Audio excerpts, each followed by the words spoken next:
This is the last bit. Right, dear.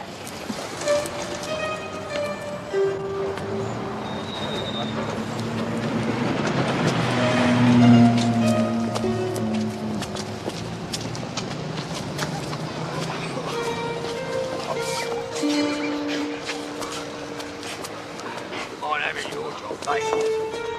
Standing there doing nothing all day. Now, easy now. I'm on the face work. Oh, you and your bloody face work.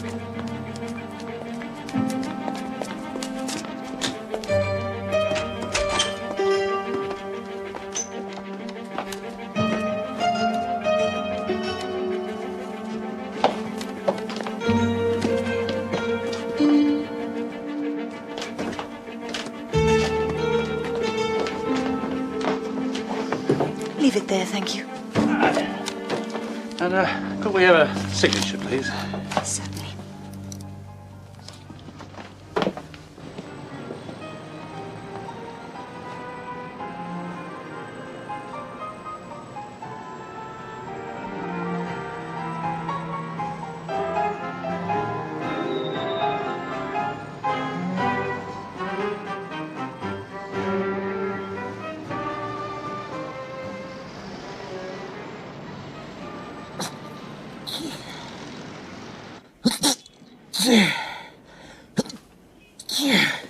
Oh, mon Dieu. Ça suffit. Mr. Poirot, you've only done 7 minutes. You'll never cure your cold if you don't obey the instructions. I can't imagine a method so undignified can cure anything, Miss Lemon. And now also I have the backache. Has the post come, Miss Lemon? Yes, and I'm afraid there was nothing for you. Oh. It's only been 3 weeks since your last case. Well, 3 weeks is an eternity to a brain like mine.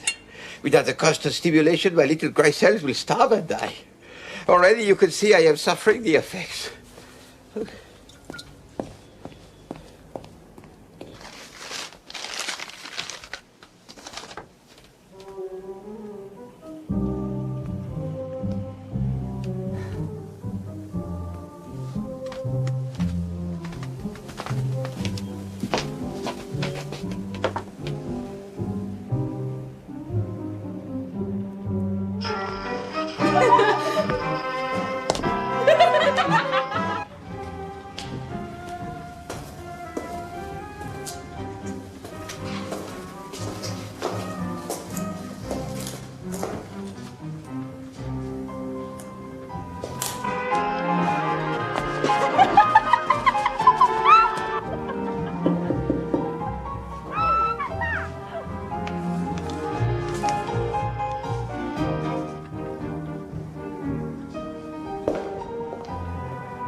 Read it. Dear Miss Matthews, I am the new tenant of 36B, directly below you. I wonder if I might have a word at your earliest convenience. Ernestine Grant, Mrs. Oh, sounds a bit ominous. What could she want? Lord knows. Have the clapped eyes on her. Probably complained about the gramophone or something.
How's the cold, old boy? And now also you're trying to give me the heart attack? I would not be surprised if riding in that car were not responsible for my present malady. She's much too much of a lady to give anyone a cold. She's running like a bird since I fitted those new gaskets. Birds do not run, Hastings. When you were little, you should have paid more attention to your lessons in biology. You're really in a bad way, aren't you? Well, my friend, as one approaches the end, one begins to see life as it truly is. Don't worry, I've got something that'll cheer you up. Really? A couple of tickets for the Deadly Shroud. You know, the new murder mystery at Wyndham's. No, my dear Hastings, that is most kind, but how can a mere stage play be compared to the real-life cases of Hercule Poirot? Tell you what, I'll wager you 10 quid you can't solve the Deadly Shroud. You want? The money, of course, is of no importance. But I find your challenge irresistible. I accept.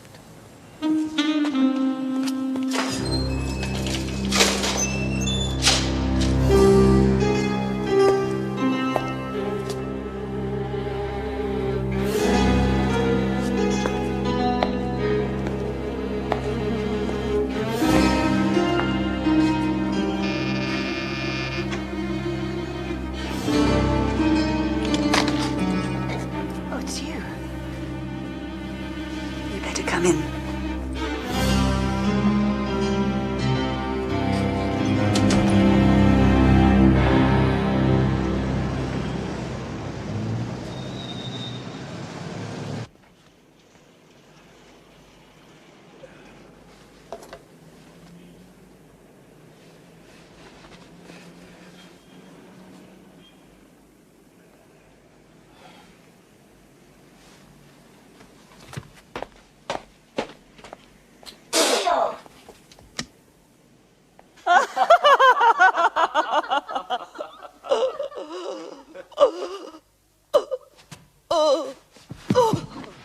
Mother, are you all right?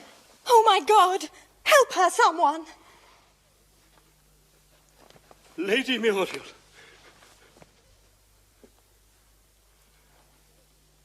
She's dead.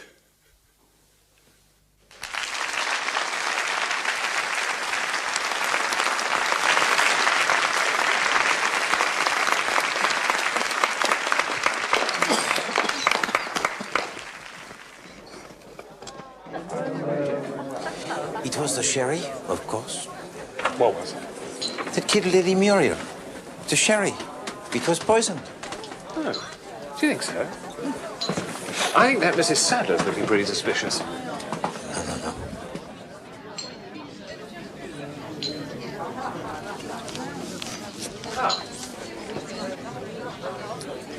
Whiskey?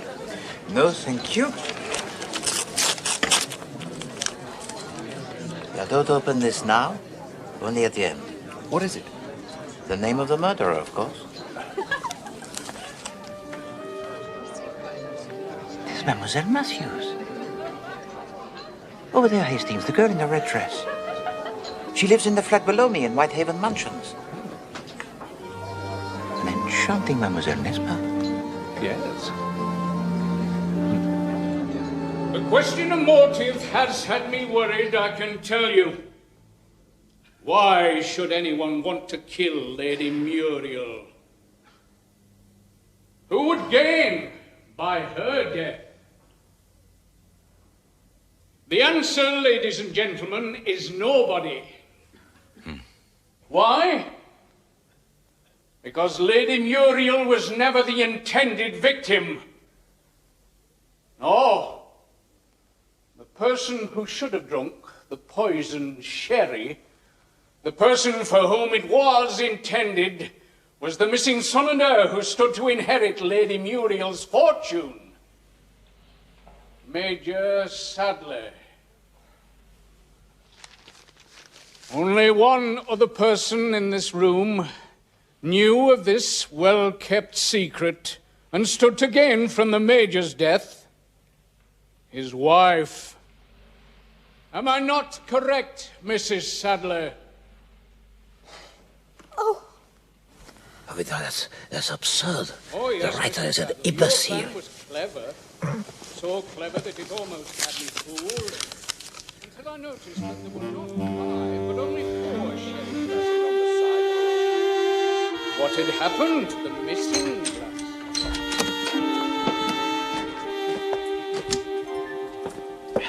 Perhaps it is time I retire his things. I say, Poirot, you're beginning to make me feel badly about all this. No, not at all. Hercule Poirot is a man of his word, even if the playwright is not.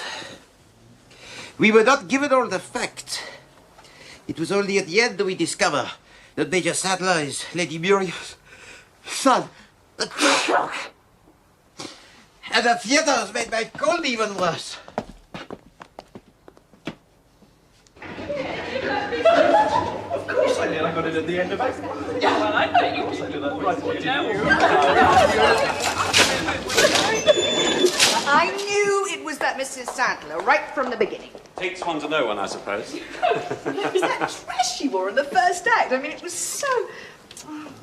Although I can't find my key. Perhaps you just forgot to bring it, darling. Of course I didn't. I'm not a complete nincompoop, Donovan. I always bring my key. Actually, I saw her put it in her bag before we left. There, you see? The point is, how are we going to get in? Well, the night porter will be off duty now. Donovan, darling, you wouldn't care to be a cat burglar, would you? No, Pat. I think even among cat burglars, a fourth-floor flat might be regarded as rather a reckless proposition. Is there a fire escape? No, but there's a coal lift. That's a point. It's located in the basement of the flats and goes up to a hatch in the kitchen. We put the dustbins on it as well, set them down.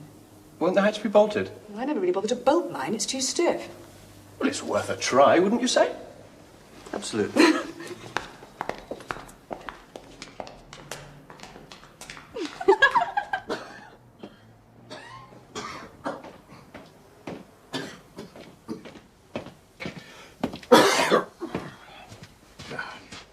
Really, my dear chap, it's not necessary. Only a bit of fun, you know. No. £10 we agreed. £10 it shall be.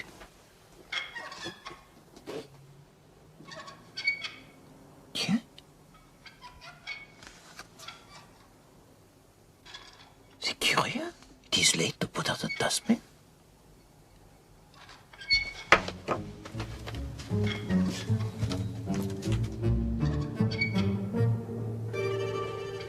Hastings, be so kind as to extinguish the light.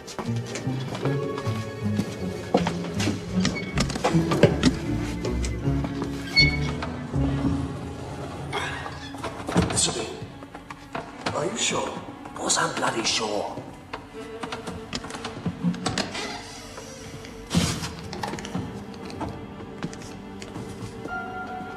Put the light on. Damn thing won't work. Try the sitting room. All right.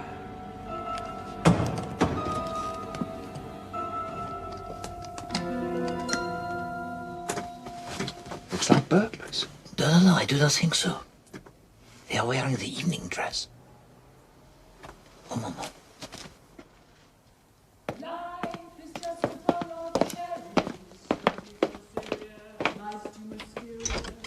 You work, you play, you worry so, but you can't take your dough when you go. So keep repeating, it's the berries, for the strongest oak must fall. The sweet things in life to you were just loaned, so how can you lose what you've never owned? Life is just a bowl of cherries. So live and love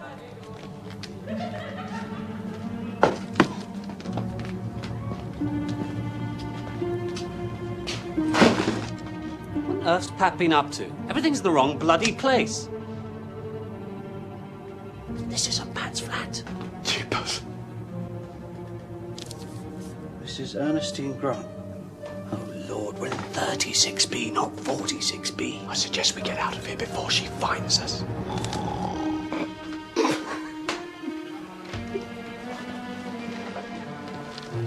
Look!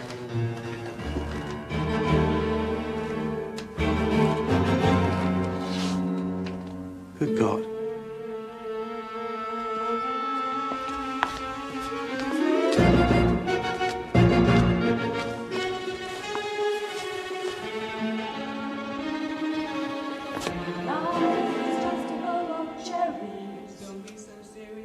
Life's too mysterious.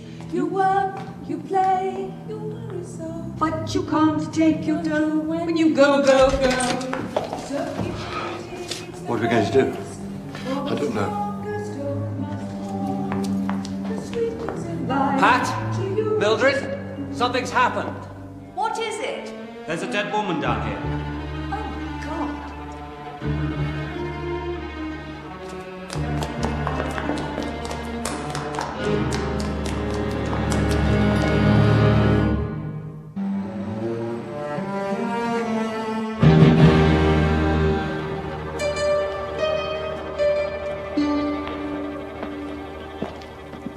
Jimmy? This is Jimmy Faulkner, Monsieur Poirot. Bonsoir, Monsieur Faulkner. Not the Monsieur Poirot. Yes, he lives in the flat above me. Gosh, I didn't know. This is an honor, sir. Thank you. You see, Hastings, I am still a force to be calculated. So, the doors were unbolted.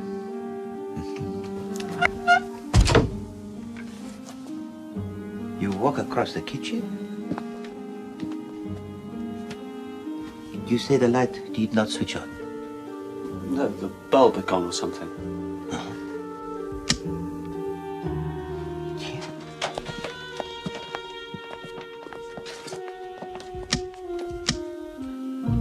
Oh, very odd. Maybe there's a loose connection.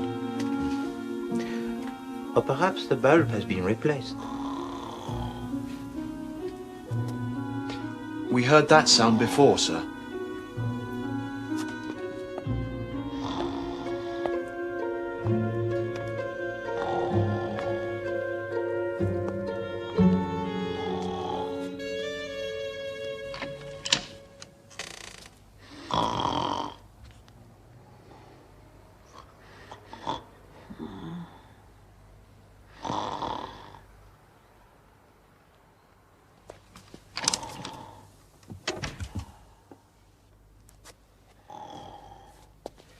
It is the domestic, the maid.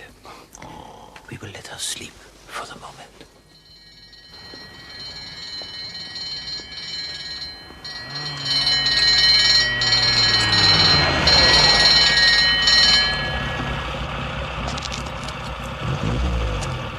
You better watch your step, lads. This is where the famous private detective, Mr. Hercule Poirot, lives. So, Donovan and I came in here. I mean, we still thought we were in Miss Matthews' flat, and then we put the light on and realised we weren't, and we saw the body. She has been dead for some time. What, hours, do you mean? What is that on your hand? What? Oh, what's that? My God, I think it's blood. Did you touch the body? No! So, the crime was committed at a table. And then the body was moved to the window. It is blood.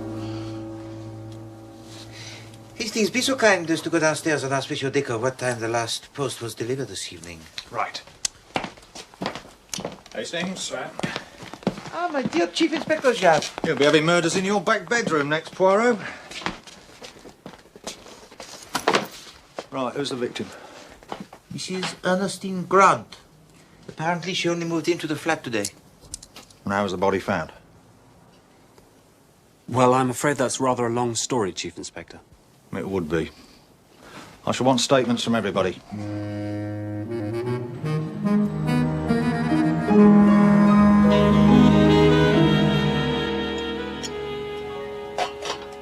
Omelette for you, Mildred. Oh, I couldn't. I suppose you're inured to this sort of thing, Monsieur Poirot. No, on the contrary. I think it is very nice. You know, Mademoiselle Patricia, I once loved a very young, beautiful English girl who resembled you greatly. But alas, she could not cook. Into a relationship with her. No, I meant, well, you know, poor Mrs. Grant and everything. Mademoiselle Patricia, a little bread, perhaps? It is essential to keep up the strength of my little grey cells. You seem a little better, sir. Thank you. I am feeling better. Doesn't seem real at all. It's like being a play or something. A better play, I trust, than the Farrago we saw this evening. Oh, didn't you like it? Oh, we all thought it was terrific. I beg to differ, on the contrary. We were not given all the facts. The facts as presented pointed to Chivers the butler. Oh, do you think so, sir? Just a question. Consider his position. He was the only person who had the motive and the opportunity to poison the sherry. And then the writer has this character of a simple, blooded policeman speaking a windbag of the summing up, arresting his whole case on the infantile subplot. The door was open. Come in, Inspector. Well, it looks like a pretty cut and dried matter. Not worth your while, I'm afraid, Poirot. The dead woman's Mrs. Grant, all right. A maid identified her. She was shot at the table with a small caliber automatic pistol. She fell forward, which accounts for the blood on the cloth. So somebody actually shot her in cold blood? That's the way it looks, sir, yes. How dreadful. And the time of death? The doctor estimates between 5 and 6 hours ago. None of you noticed anyone unusual in the flats around that time, I suppose? Mildred arrived just after lunch and we didn't go out until Jimmy and Donovan came to collect us for the theatre at about 7, wasn't it? And you got back at what time? Ooh, 10:30 or so? What does the maid say? Ah, Miss Trotter. Excuse me. It seems she had the evening off. She went out at 5 and got back about 10 o'clock, letting herself in with her own key. She noticed nothing unusual? She thought her mistress was in bed. Never thought to look behind the packing cases. It's very curious. Curious? To try and hide the body. Didn't want the crime discovered until he made his getaway. Perhaps. Well, perhaps. Oh, pardon. Please continue, Chief Inspector. Now, we found this on the floor. Dropped in his haste, I expect. Take a look at the corner, Poirot. JF. That's right, JF. Now take a look at this. This was found in the pocket of the dead woman's dress.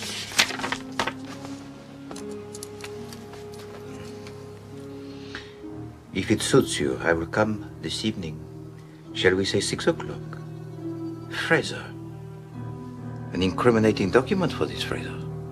Well, I think we may take it that JF and Fraser are one and the same.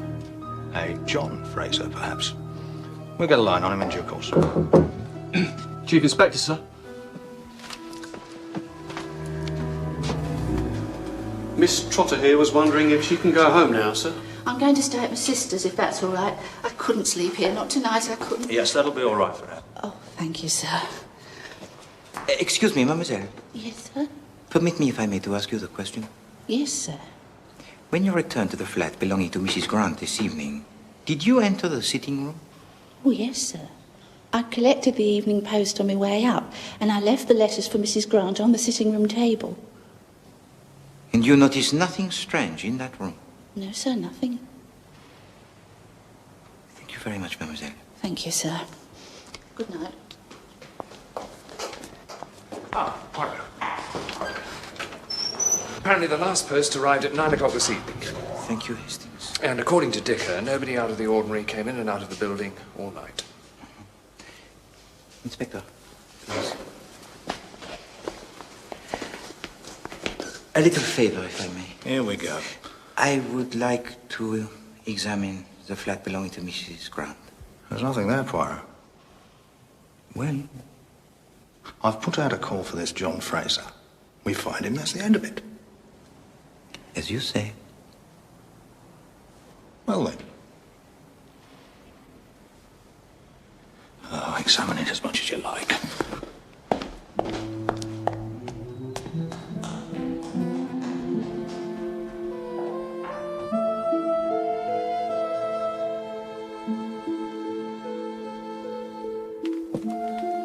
You all right? I'm all right. Shivering, you must be cold. It's just this terrible thing with Mrs. Grant. I know. We were having such a lovely evening. And we'll have lots more lovely evenings. Do you see that? They're taking her away. Shocking business. And she only moved in this morning.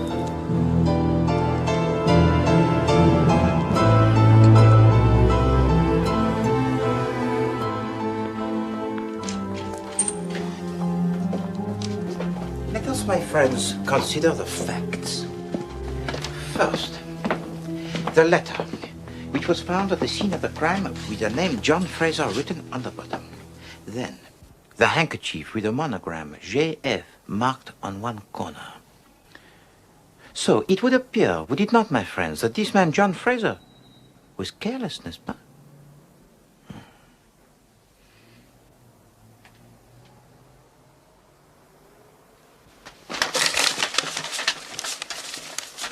Poirot, why are you rummaging around in the dustbin?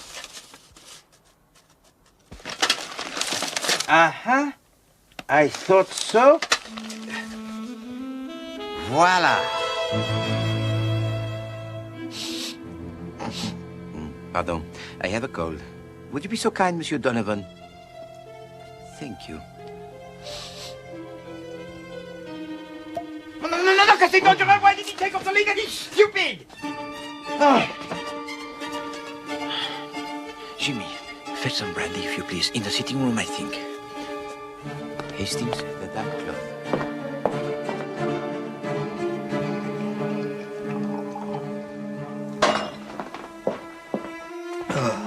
What happened?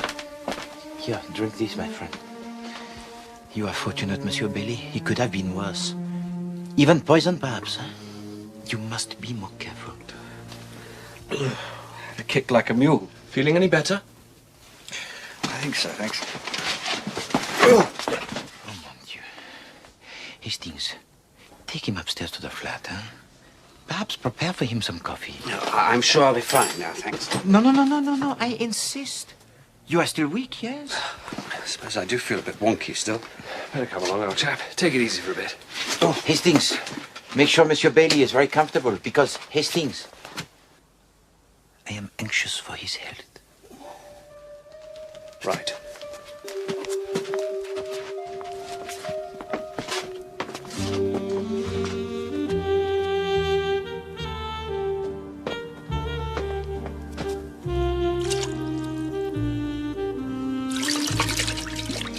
So, what now, sir? Now, Jimmy?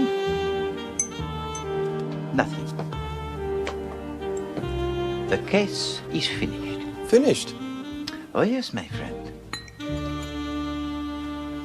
I now know everything.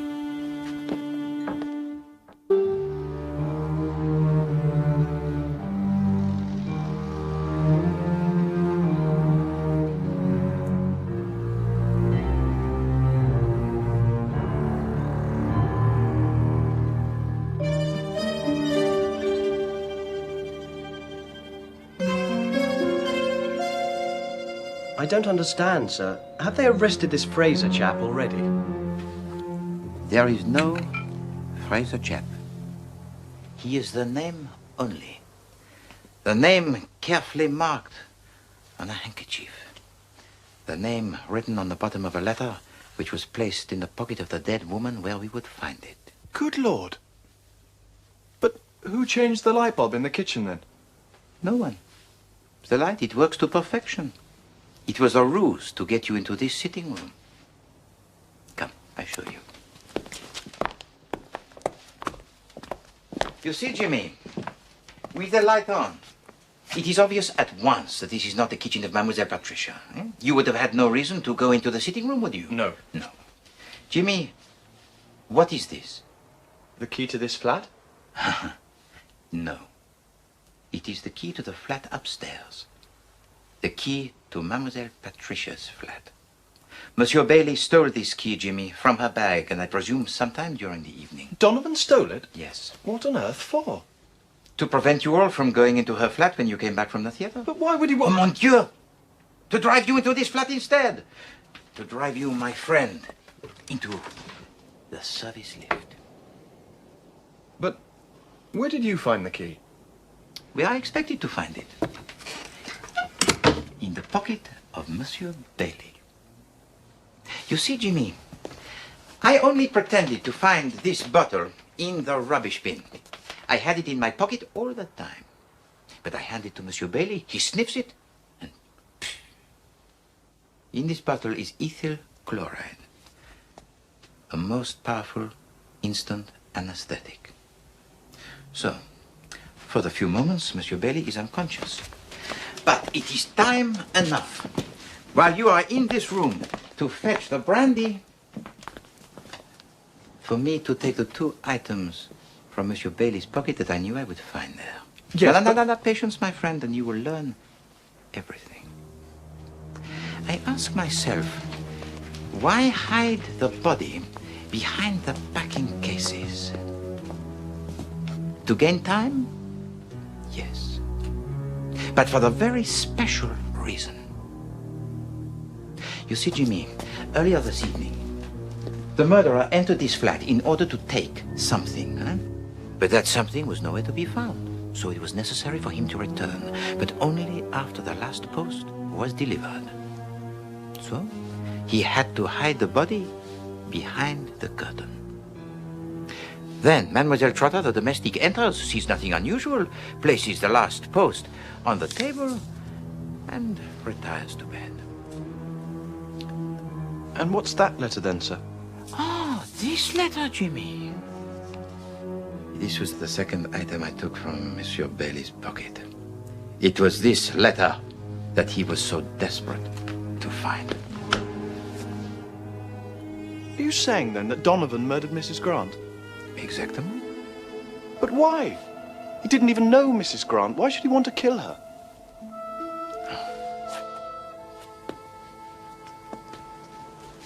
Jimmy, before I tell you, allow me to ask you a question. It is a most personal one. Are you in love with Mademoiselle Patricia? Oh, come on. Don't be shy. If I were your age, monsieur, without doubt, I too would be in love with her. Well, yes, as a matter of fact, I care for Pat damnably, but of course she's engaged to Donovan. She will need you once this trouble is known. How do you mean? Once this case becomes public, Jimmy, it will be very difficult to keep her name out of it entirely. You see, Mademoiselle Patricia was the motive for the murder. Poirot! Vite! Poirot! He's made a dash for it!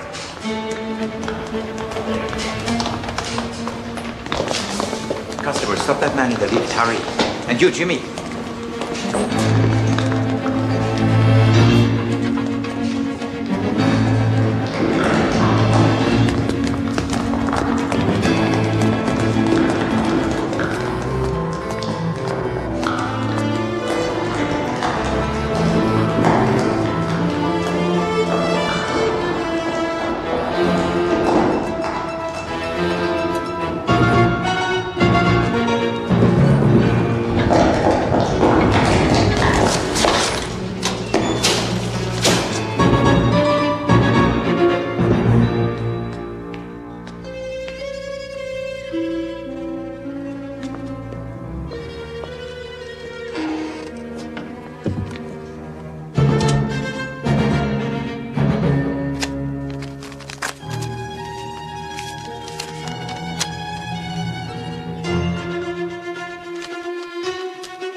Well, there's not a sign of him out there, sir. That's dashed odd. He can't have got far. Ah, your friend is not a fool, Monsieur Faulkner. He presses the button inside the lift, but does not descend himself. Voila. Quick, the basement.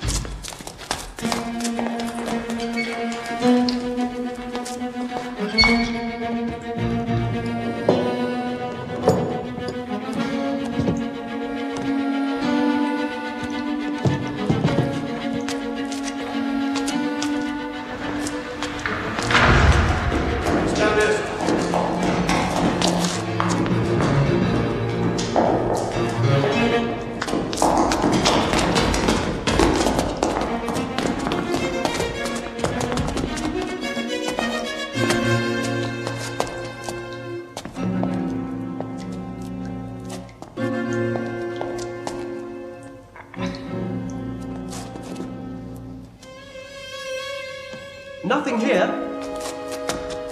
Must have been something else we heard, Monsieur Poirot. I think we'd better go back upstairs, eh?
Anything round the back, sir? Not a thing. Just disappeared. Disappeared altogether. Grown men do not vanish into thin air, man. Well, he did.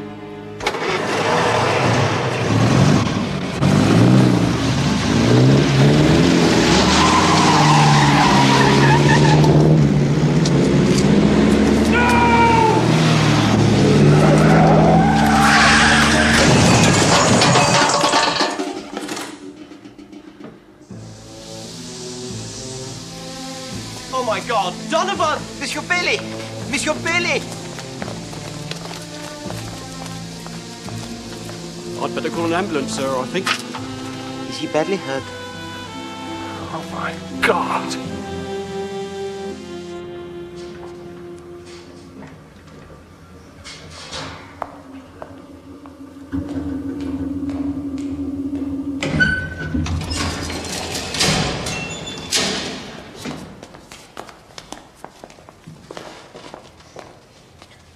That front axle's just sheared right through. Oh, mon pauvre Hastings. But you must not brood. You must occupy yourself, huh? Go and telephone the Chief Inspector Jacques and tell him we have caught his fisher.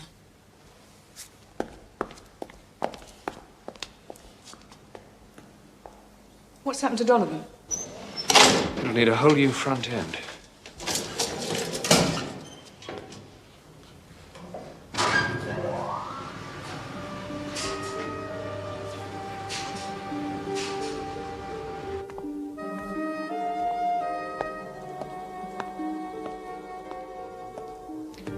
Monsieur Bailey, please give me the letter you have just taken from the table.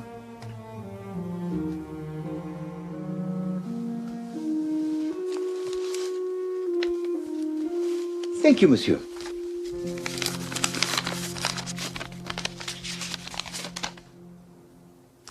Jimmy, be so kind as to read us this letter written to Mrs. Grant. Well, it looks as if it comes from a solicitor's.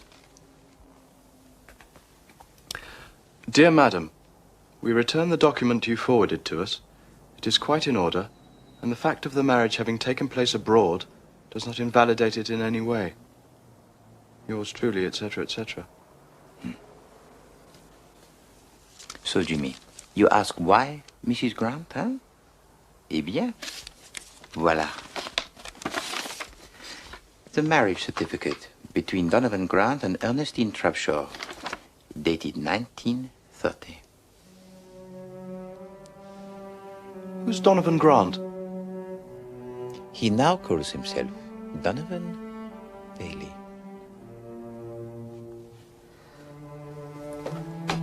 I wanted a divorce. I begged Ernestine, but she refused. Said she'd never let me free. After I fell in love with Pat, Ernestine started hounding me. Telephoned me every day, held it over me, threatening to tell Pat everything. Drove me mad. And she suddenly announced she'd taken a flat here, right underneath Pat's. I couldn't believe it. By then I knew she was crazy enough to do anything. So, what happened yesterday, monsieur?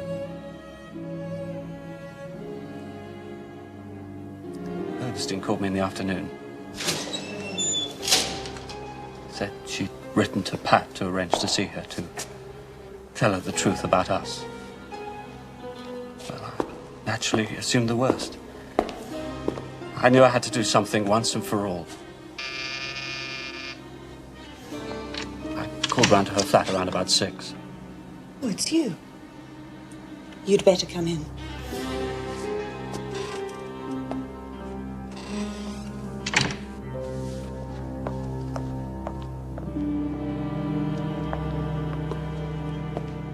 Drink?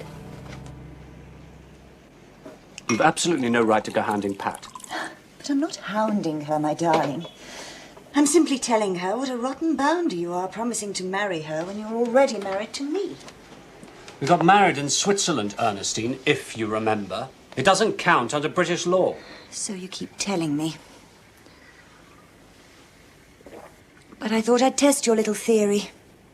So I sent my solicitor a copy of our marriage certificate. He's telephoned me to say it's completely valid. And he's written back to me to confirm it. Show me. I haven't received his letter yet. It'll arrive in the evening post, I expect. It's going to be quite a shock for poor Miss Matthews. I'm warning you, Ernestine. If you approach Pat, so help me God, I'll kill you, I swear it. Donovan. Don't make me laugh. Now run along and try and impress somebody else, will you? Poor Miss Matthews. You really have let her down, Donovan.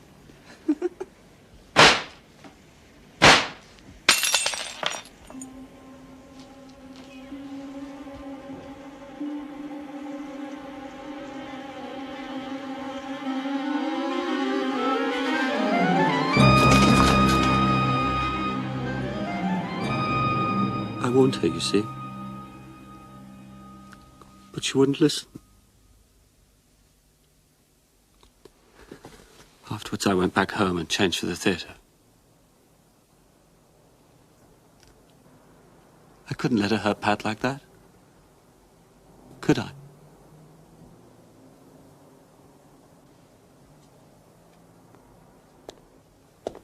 Ah, my dear Chief Inspector. Came as fast as I could, Poirot. No, my friend. You came just in time. The case is closed.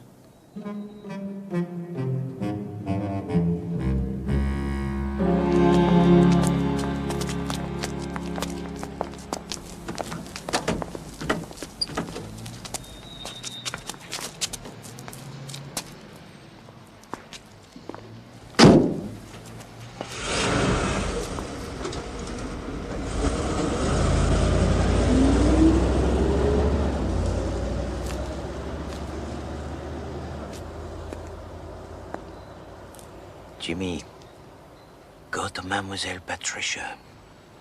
She doesn't want me. She wants him. No, mon ami. She needs you. Go on, go to her.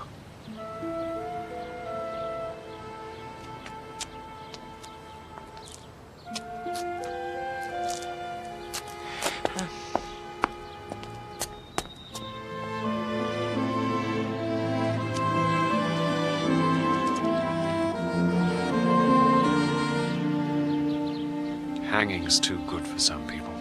Basically, what you've got here, Hastings, is some very expensive scrap metal. Hastings, my friend, Poirot is as magnanimous in defeat as he is modest in victory. Oh, yes. In view of the fact that you are going to need every penny you can get to restore this beautiful machine to health, I have decided to pay up and be content. I say. Thanks, old boy. Think nothing of it, old boy.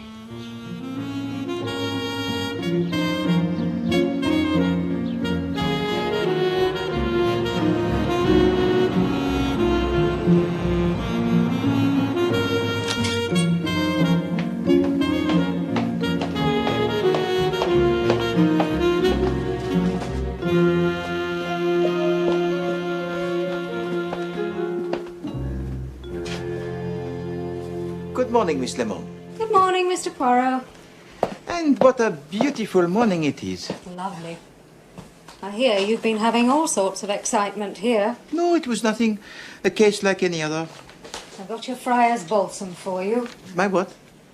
Your inhalant for your cold. Poirot does not have colds, Miss Lemon. It is well known that Poirot scorns all but the gravest afflictions. But yesterday you were... Miss Lemon, yesterday was yesterday. My tisane, if you please.